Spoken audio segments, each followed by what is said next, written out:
lot goes into making a game, and there's lots of experimentation, and right up until the point where it's burned on a disc, every decision is critiqued. I don't think it's necessary. Even more. It's the big door that brings up that other grenade. When the fans see it, it's already gone through all the tribulations. It's a much more harrowing process than I think most of the fans understand. Everybody has a different opinion on what drives Halo. It's the art, it's environments, it's the graphics. And the most important part to me is story. Whether it's a love story between the Chief and Cortana or an action-packed explosion fest, we have to negotiate how we get our stories in there. We went through a full year of pre-production on this project. The story is one of the first things we sit down and talk about when we go to create a game. And if the Chief just has like his head sort of like reaction to what. The stories are always created the same way. First off, a group of people agreed that this is the story that we want to tell. What's going to happen to the Chief? What's going to happen to Cortana? We had been working on this story nonstop, making compromise after compromise because there were a lot of things that different people didn't agree on. Dude, the story should be about Earth getting destroyed, or let's show the Chief's face. That'd be a really good idea. Radio for VTOL. Heavy lift gear. We write the first draft of the script, but it's not great.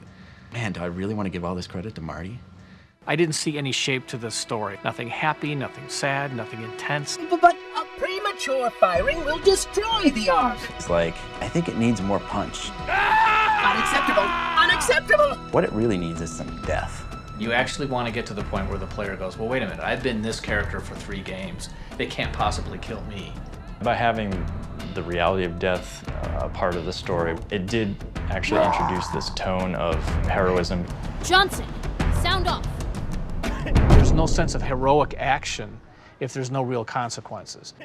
Get out of here! Something that's really important is that our characters feel real. Do it. Is Miranda coming across as strong enough? Now.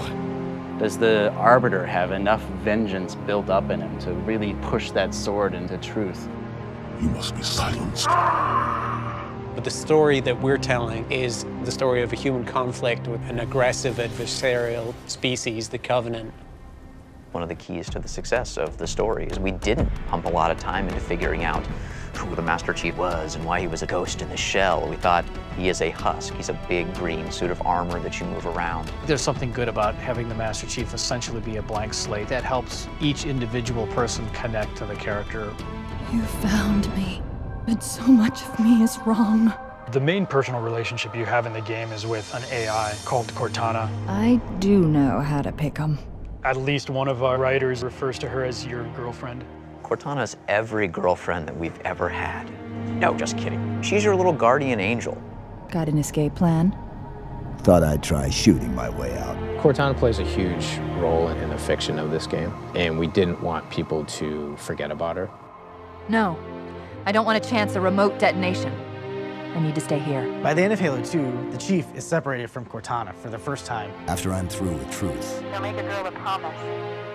If you know you can't keep it. You need to constantly remind players of what they're missing, that this thing is something worth going after. But if it was just a straight, now go find her, here's a map, people wouldn't care. Chief, it's not safe. The Gravemind, it knows I'm in the system. Having that moment where you actually see her with the Gravemind fighting for her existence, it was just a really powerful idea for us. Hurry, Chief. The Ark. There isn't much time. In Halo 3, we're obviously picking up where Halo 2 left off. The Covenant have occupied Earth. Humanity is sort of down to its last defenses. The elites and the brutes are destroying everything that the Prophet of Truth doesn't. All of the Halos are primed and ready to fire. The Flood is out, and who knows where they're heading. An unstoppable, voracious parasite. You have nothing going for you at the beginning of Halo 3, except for you. This is as big as it gets. In games, it's always this fundamental trade-off between immersion and drama. Wait! We really tried to create this nice, tight, woven mesh of fiction and gameplay. It is a balance between telling the story and letting the player have their own story. Is it more satisfying as a player to kill Guilty Spark yourself, or to see the Chief do it in cinematic? But as soon as you make that decision, you're taking that action away from the player. Figuring that out is really the challenge of telling stories in games. When you're trying to balance story and gameplay, one can't come at the expense of the other. The trick is to weave story into those gameplay sequences without interrupting the gameplay. We're being a lot more cagey about the way we sneak story in. There's the Cortana channel, there's the Perspective channel, there's the Letterbox channel, which are the traditional cinematics. All of those work together to tell our story across the entire game. Perspective channel essentially means that the Chief is still going to be in the scene, but it's not a letterbox cinematic. But he's not going to talk, and they're going to be really short, and they're mainly just going to focus on the action. The event is happening in real time. When you press to skip it, instead of going to the end, that event just continues to happen. It's just one of those little sort of exploratory moments that players can choose to take part in, or they can choose to ignore. It feels much more like a story that you're experiencing instead of a game with a movie that comes in every once in a while. There's certain parts of the story that you tell by having Cortana talking in your ear. It was the coin's fault.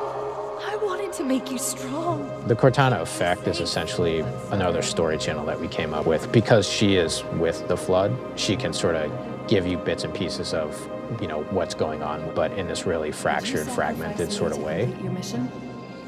Could you watch me die? We also have a separate storytelling method, which we call the vignettes. It's just a cool little thing where the characters are animated in a very custom way. You can walk into an environment and you can see a couple brutes beating up a couple Marines. They're not just standing there looking at the door that you just came through, pointing their weapons at you. It gives the sense that there's something else greater going on in the story. One of the things that we've tried really hard to do was make the cinematics directly related to what you just finished doing or what you're about to start doing. In Halo 3, almost all of our letterbox cinematics start with a player action. You must activate. So it flows really nicely from one gameplay segment into the cinematic and out to the other gameplay segment. I'm sitting here day in and day out working on the cinematics. And every scene that I make, there's this voice in the back of my head saying, what is keeping the player from skipping this? What's keeping the player from hitting a button and just going right to the end?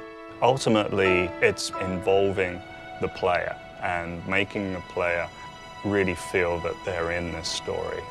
You want to establish that this is something a little bit more important. The story that we're trying to tell has higher stakes. Whether we can do that, we won't know until that thing's in people's hands and they're playing.